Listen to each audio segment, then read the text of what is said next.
Hello दोस्तों, नमस्कार। आपके अपने यूट्यूब चैनल बेस्ट एजुकेशन में स्वागत है। कल हम लोग नंबर सिस्टम के बारे में कुछ जानकारी प्राप्त किए थे और पढ़े थे। सम संख्या, विषम संख्या, प्राकृतिक संख्या, पूर्ण संख्या, भाज्य संख्या कल हम लोग ये सब पढ़ चुके हैं।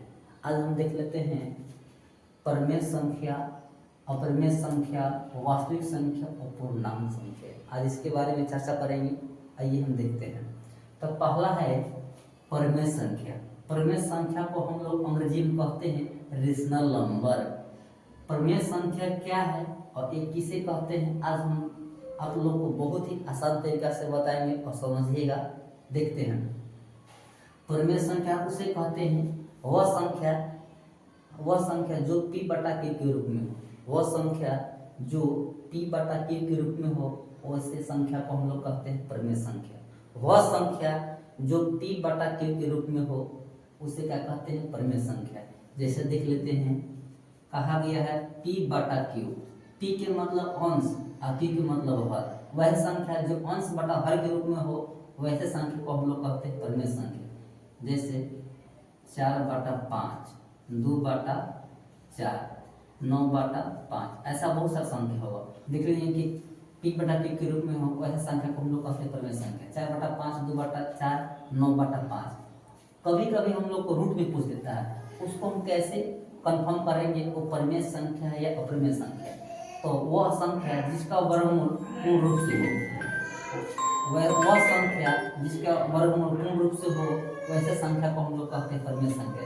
फिर देख लेते हैं कि 9 बटा 4, तो 9 का वर्गमूल होता है 3 और 4 का होता है 2। और देख लेते हैं, हो जाएगा 49 बटा 16, तो 49 का वर्गमूल होता है 7 और 16 का वर्गमूल होता है 4। ये हो जाएगा आपका परिमेय संख्या।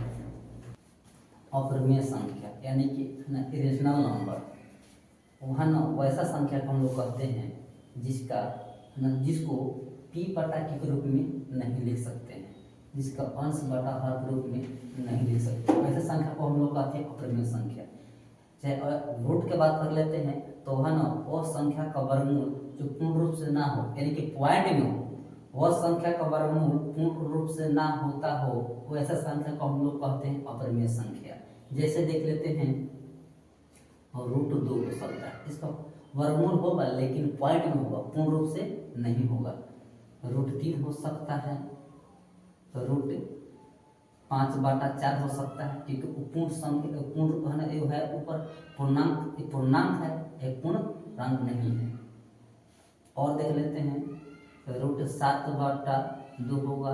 ऐसा ही ये सब है अपरिमेय संख्या, है ना, जिसका वर्गमूल पूर्ण रूप से ना हो और जिसको p बटा q के रूप में नहीं लिख सकते हैं, वैसे संख्या को हम लोग अपरिमेय संख्या कहते हैं। अब तीसरा नंबर में है वास्तविक संख्या। तो वास्तविक संख्या, परिमेय संख्या और अपरिमेय संख्या को हम लोग वास्तविक संख्या कहते हैं। दोनों को मिलाकर बनता है वास्तविक संख्या।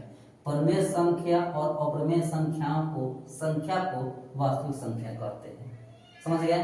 अब देखते हैं चौथा, पूर्णांक संख्या, जिसको बोलते हैं इंटरजर्स नंबर। यह है वह संख्या जिसमें धनात्मक और ऋणात्मक दोनों शामिल हो। वह संख्या जिसमें धनात्मक और ऋणात्मक दोनों शामिल हो, यानी कि धनात्मक मतलब प्लस, ऋणात्मक मतलब होता है माइनस। देख लेते हैं, जैसे में क्या हो जाएगा, ऐसे संख्या को बीच ले लेते हैं, बीच में 0। अब उधर जाएंगे तो प्लस बढ़ते जाएंगे, हो जाएगा 1, उसके बाद 2, 3, 4 और 5। अब हम लोग इधर से चलेंगे, इधर तो क्या हो जाएगा, उधर प्लस में जा धनात्मक में जा रहा है, इधर क्या होगा ऋणात्मक में, तो हो जाएगा -1, -2, -3, -4। ऐसे संख्या को हम लोग कहते हैं पूर्णांक संख्या। समझ गए। और समझ लेते हैं, वह संख्या जिसका धनात्मक और ऋणात्मक दोनों शामिल हो, वैसा संख्या को हम लोग कहते हैं पूर्णांक संख्या। प्लस उधर प्लस में है, इधर माइनस में है। चलिए, धन्यवाद।